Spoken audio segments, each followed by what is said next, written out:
March 1st, 1896. The sun rises over the mountains of northern Ethiopia, casting long shadows across a landscape that will soon witness one of the most shocking military defeats in colonial history. On this day, the dreams of European empires will collide with the fierce determination of an African nation that refused to bow.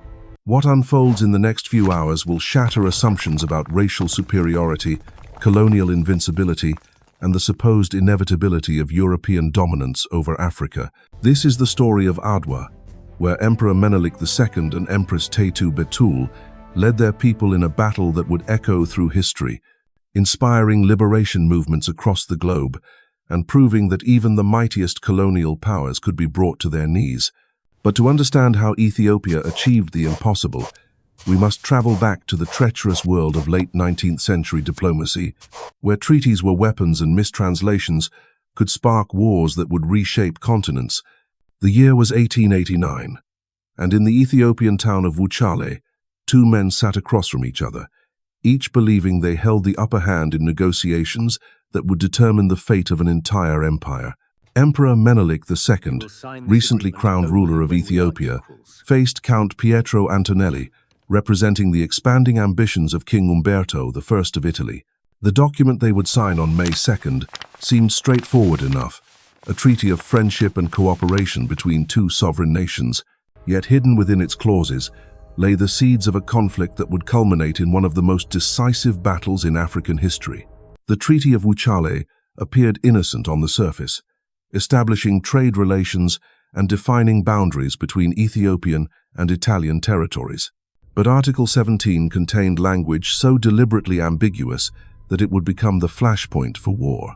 In the Italian version, the article stated that Ethiopia was obligated to conduct all foreign affairs through Italian authorities, effectively transforming the ancient empire into an Italian protectorate. The Amharic version, however, told a completely different story. It granted Ethiopia the option, not the obligation, to use Italy for diplomatic communications, preserving Ethiopian sovereignty while offering cooperation by choice rather than compulsion. This was no accidental mistranslation. Italian negotiators had crafted the deception with calculated precision, knowing that Emperor Menelik could not read Italian and trusting that their version would become the internationally recognized interpretation. They believed they had secured Ethiopia's submission through diplomatic cunning, avoiding the costs and uncertainties of military conquest. For Italy, struggling to establish itself as a major European power alongside Britain and France, controlling Ethiopia represented a crucial step toward building a respectable colonial empire in the Horn of Africa, but they estimated the man Italians had gravely under they sought to deceive. Menelik II was no ordinary ruler. Born Saleh Mariam in 1844, he had risen from regional king of Shewa to emperor of Ethiopia through a combination of political brilliance, military acumen, and an uncanny ability to navigate the treacherous currents of both internal Ethiopian politics and external colonial pressures. Unlike many African leaders who found themselves overwhelmed by the technological and organizational advantages of European powers, Menelik understood that survival in the age of imperialism required adaptation, modernization, and above all, unity among his people. When the true nature of the Italian deception became clear, it was not Menelik alone who recognized the threat to Ethiopian independence.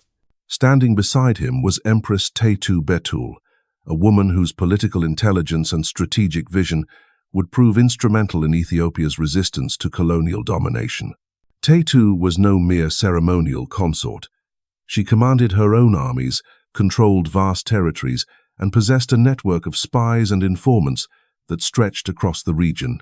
From the moment the Treaty of Wuchale was signed, she harbored deep suspicions about Italian intentions, warning her husband that their southern neighbors harbored ambitions far beyond simple trade agreements. The Empress had witnessed firsthand the methodical way European powers carved up Africa during the scramble for colonial territories.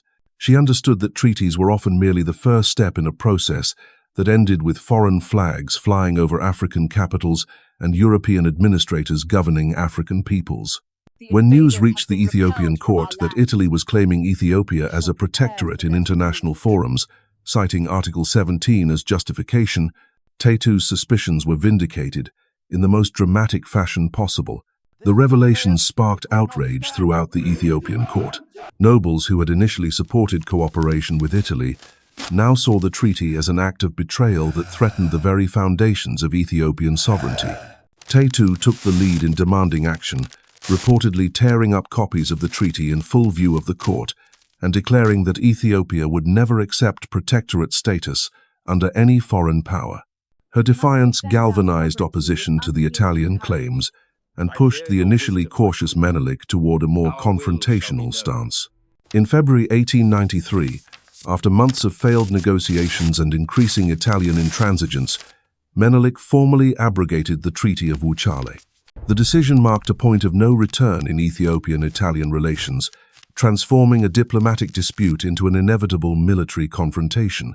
Italy had invested too much prestige in its claims over Ethiopia to back down gracefully, while Ethiopia could not accept foreign domination without betraying everything its ancient civilization represented. But Menelik and Taytu understood that righteous indignation alone would not be sufficient to resist European military power. The emperor had studied the fate of other African kingdoms that had fallen to colonial forces, and he recognized that Ethiopia's survival depended on rapid modernization of its military capabilities. While European powers assumed that African armies remained trapped in medieval warfare, Menelik was already transforming his forces into a modern fighting machine, capable of meeting European troops on equal terms. The emperor's military modernization program was comprehensive and remarkably sophisticated. Through diplomatic channels, he negotiated arms purchases from France and Russia, countries eager to limit Italian influence in the region. Ethiopian traders, operating through Djibouti and other ports, acquired thousands of modern rifles, artillery pieces, and millions of rounds of ammunition. By the time tensions with Italy reached their peak, Ethiopian forces possessed more than 70,000 modern firearms, including rapid-firing weapons superior to much of the Italian equipment. More importantly, Menelik ensured that his soldiers were properly trained in the use of these modern weapons.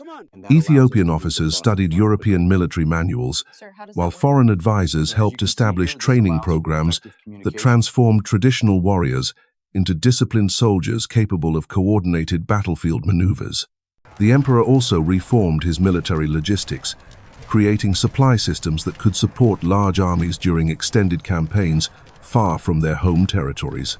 Meanwhile, Italian forces in neighboring Eritrea were preparing for what they assumed would be a brief and decisive campaign against a backward African kingdom.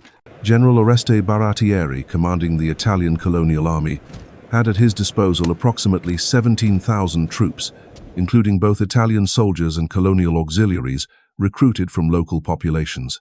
The force was well equipped with modern artillery and supported by supply lines stretching back to Italian bases along the Red Sea coast. But Italian intelligence had catastrophically underestimated both the size and quality of Ethiopian forces.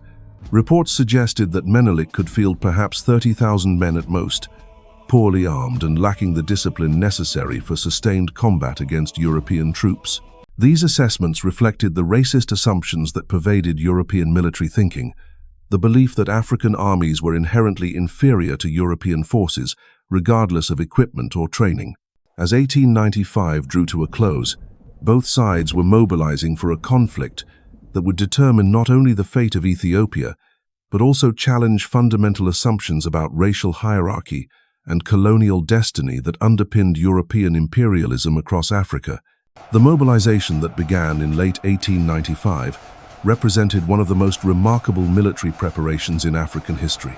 When Emperor Menelik issued his proclamation on September 17th, calling upon the men of Ethiopia to join his army at Werilu, the response exceeded even his most optimistic expectations. From every corner of the empire, regional governors and tribal leaders answered the call, bringing with them seasoned warriors who had spent generations defending their territories against raiders and rival kingdoms. The assembly at Werilu became a spectacular display of Ethiopian unity that foreign observers struggled to comprehend. Ras Tafari Makonnen arrived with 12,000 troops from Harar, while other regional commanders contributed thousands more. The future father of Emperor Haile Selassie understood that this moment would define whether Ethiopia remained free or joined the growing list of African territories under European control. Across the empire, smiths worked day and night forging spear points and repairing firearms, while women prepared provisions for the long march ahead. Empress Taytu played a crucial role in this mobilization, raising 6,000 troops of her own, while coordinating intelligence networks that stretched deep into Italian-held territory. Her agents brought back detailed reports on Italian troop movements, supply routes, and defensive preparations. This information proved invaluable as Menelik planned his strategy, allowing him to understand not only Italian strengths but also their critical vulnerabilities. The Ethiopian army that assembled for the march north was unlike anything Africa had seen in the modern era. More than 100,000 warriors gathered under Menelik's banners, representing every ethnic group and region within the empire. Amhara highlanders stood alongside Oromo cavalry, while Tigrayan fighters brought their knowledge of the northern terrain, where the decisive battles would be fought. This was not merely a royal army fighting for a distant emperor, but a national force defending their homeland against foreign invasion. What made this army truly formidable was its equipment and training. The 70,000 modern rifles distributed among the troops included rapid-firing weapons that could deliver devastating volleys against attacking forces. Ethiopian artillery crews had trained extensively with their Hotchkiss guns, learning to coordinate fire with infantry movements in ways that would surprise Italian commanders expecting primitive tribal warfare. The ammunition supplies were equally impressive, with over 5 million rounds available for the campaign, ensuring that Ethiopian forces could sustain prolonged engagements without running short of firepower. The march north began in December 1895, as Menelik led his massive army across nearly 600 miles of challenging terrain toward the Italian positions in Tigray. This logistical achievement alone demonstrated the organizational capabilities of the Ethiopian state, as supply trains stretched for miles behind the advancing columns, carrying food, ammunition, and medical supplies for the enormous force. The emperor understood that keeping his army fed and equipped during the long march would be crucial to maintaining morale and combat effectiveness when they finally encountered Italian forces. As the Ethiopian columns moved north, Italian intelligence began to realize the magnitude of their miscalculation. Reports of the massive Ethiopian army initially seemed impossible to believe, as they contradicted every assumption about African military capabilities. General Baratieri found himself facing an enemy force nearly 6 times larger than his own, equipped with modern weapons, and led by commanders who understood both traditional African warfare and contemporary European military tactics. The Italian position in Eritrea became increasingly precarious as Ethiopian forces approached. Baratieri's troops were scattered across multiple fortified positions, unable to concentrate their strength against the approaching enemy. The general faced an impossible choice between retreating and abandoning Italian territorial claims, or advancing to meet an enemy force that vastly outnumbered his own troops. Political pressure from Rome demanded aggressive action, as the Italian government could not afford to appear weak in the face of African resistance.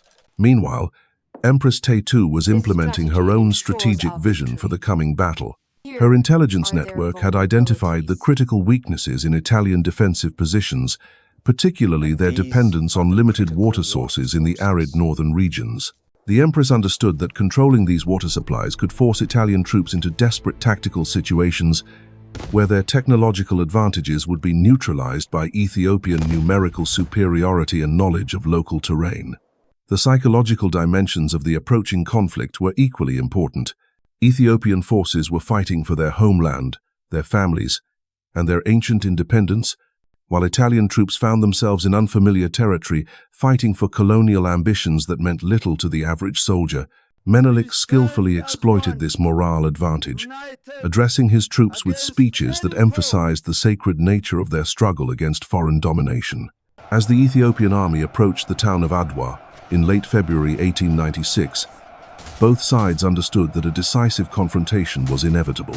The narrow mountain passes and limited water sources in the region would force the opposing armies into close contact, where Ethiopian numerical superiority could be brought to bear against Italian defensive positions. The stage was set for a battle that would determine not only the fate of Ethiopia, but also challenge the fundamental assumptions of European racial superiority that justified colonial expansion across Africa. The final preparations for battle revealed the stark contrasts between the two armies.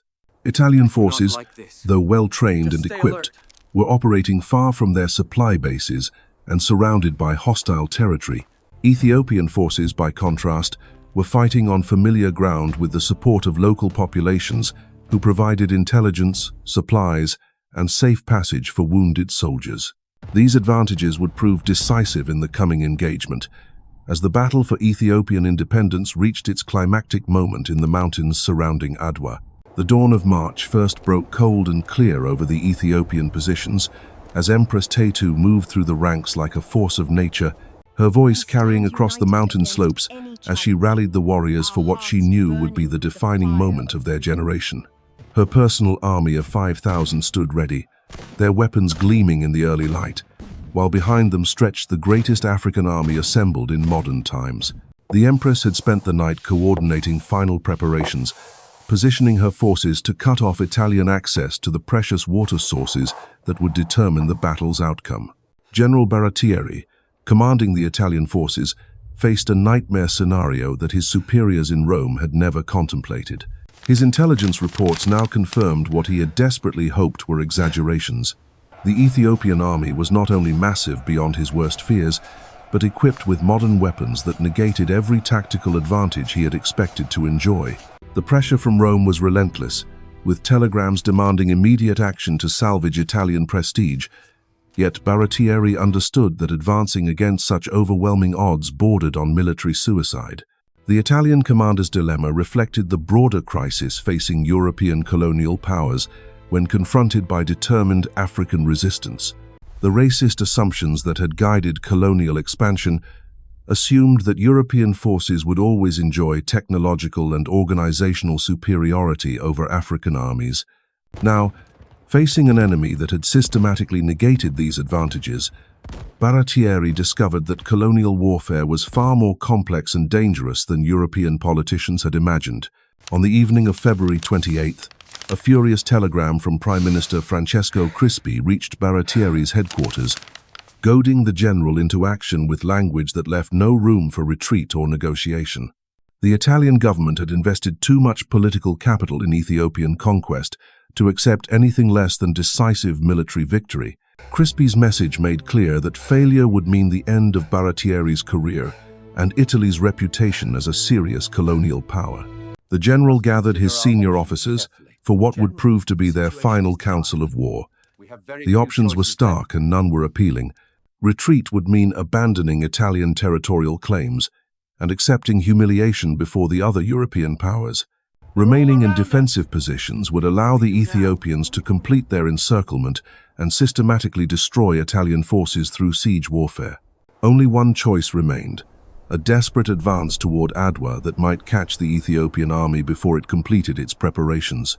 Despite his misgivings, Baratieri ordered the advance for the following morning. His plan called for dividing his forces into 3 separate columns that would converge on Adwa from different directions, hoping to prevent the Ethiopians from concentrating their overwhelming numbers against any single Italian position.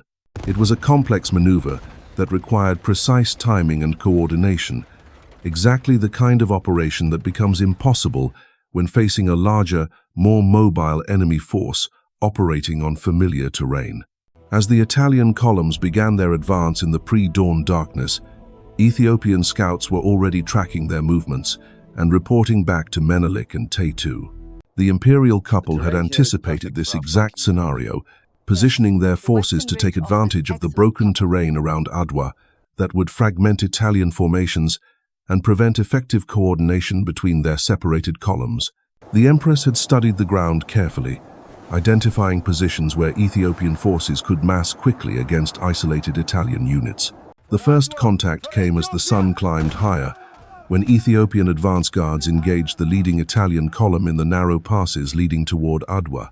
What began as skirmishing quickly escalated as more Ethiopian units arrived to reinforce their comrades, while the Italian column found itself increasingly isolated from the other advancing forces. The modern rifles carried by Ethiopian warriors proved devastatingly effective in the confined terrain, where Italian artillery could not be brought to bear effectively. Empress Taytu had positioned herself where she could observe the developing battle and coordinate the movements of her own forces with those of the emperor. As the fighting intensified, she recognized the moment when decisive action would shatter the Italian advance completely. Her voice rang out across the battlefield, calling to the Ethiopian warriors with words that would be remembered for generations. Courage! Victory is ours! Strike! The effect was electric, as thousands of Ethiopian fighters surged forward with renewed determination. The battle that had begun as a series of separate engagements now merged into a general assault that overwhelmed Italian defensive positions.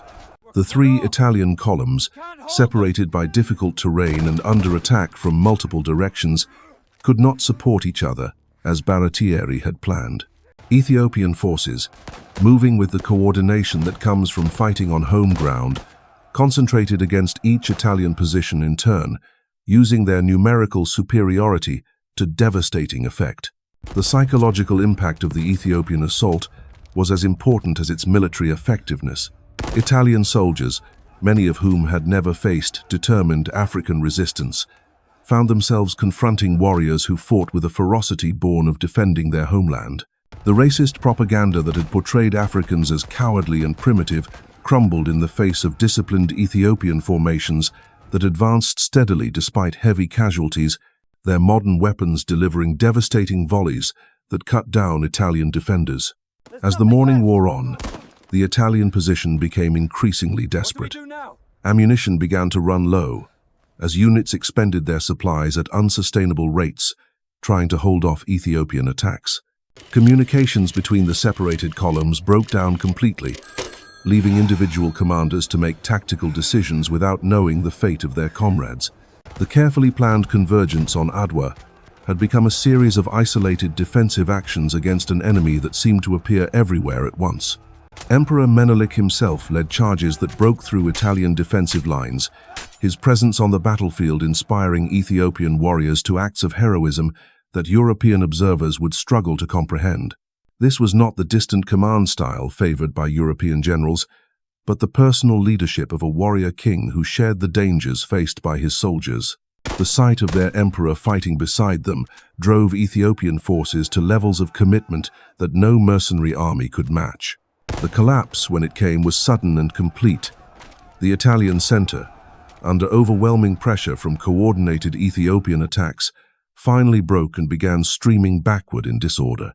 The retreat quickly became a rout as panic spread through the ranks, with soldiers abandoning their weapons and equipment in desperate attempts to escape the advancing Ethiopian forces. Entire units simply disintegrated as discipline collapsed and individual survival became the only priority. Empress Taytu's strategic vision had proven decisive in ways that European military observers would spend years trying to understand.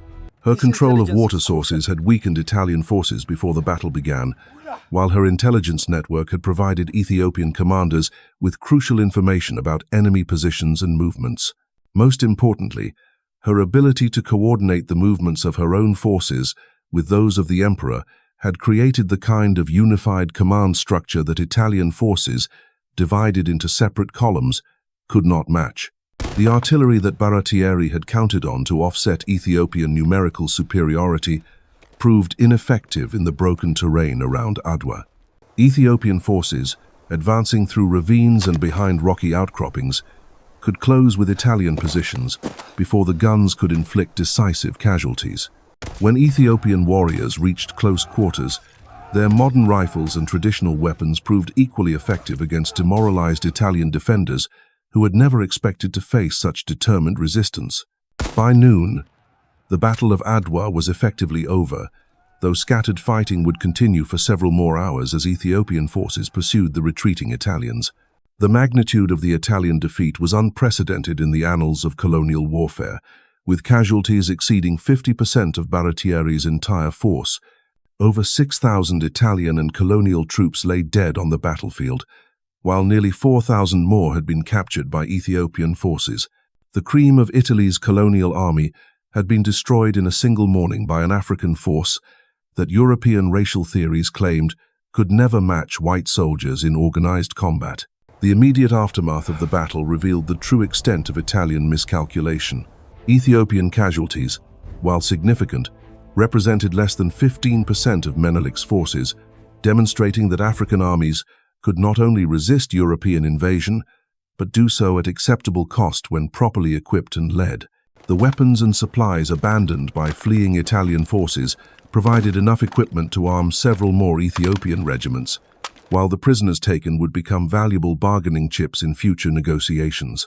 As news of the disaster spread through Italian ranks, the psychological impact proved as devastating as the military defeat. Soldiers who had marched north confident in their racial and technological superiority now found themselves fleeing in disorder from an African army that had outfought them at every level. The myths that sustained European colonial expansion lay shattered on the slopes around Adwa, where Ethiopian warriors had proven that determined resistance could overcome even the most confident imperial ambitions. The battle's conclusion marked more than a military victory for Ethiopia. It represented a fundamental challenge to the racial ideologies that justified European dominance over African peoples. At Adwa, the supposed superiority of white civilization had been tested in combat and found wanting, creating ripple effects that would eventually reach every corner of the colonized world. The impossible had become reality, and nothing would ever be quite the same again. The reverberations of Adwa echoed far beyond the battlefields of northern Ethiopia, shaking the foundations of European confidence and sending shockwaves through colonial capitals from London to Berlin. In Rome, the news arrived like a thunderbolt, shattering the comfortable assumptions that had guided Italian foreign policy for decades. Prime Minister Crispi, who had goaded Baratieri into his disastrous advance, found his government collapsing as opposition politicians and angry crowds demanded answers for the humiliation that had befallen Italian arms. Across Europe, diplomatic circles buzzed with reports that seemed almost impossible to believe. An African army had not merely resisted European conquest, but had delivered a crushing defeat that destroyed an entire colonial expedition. Military analysts pored over every detail, searching for explanations that would preserve their theories about European superiority while acknowledging the undeniable reality of Italian failure. Some blamed inadequate preparation or poor leadership, but the more perceptive observers recognized that something fundamental had shifted in the balance between colonizer and colonized. The victory at Adwa became more than a military triumph. It became a beacon of hope that pierced the darkness of colonial oppression across the African continent and beyond.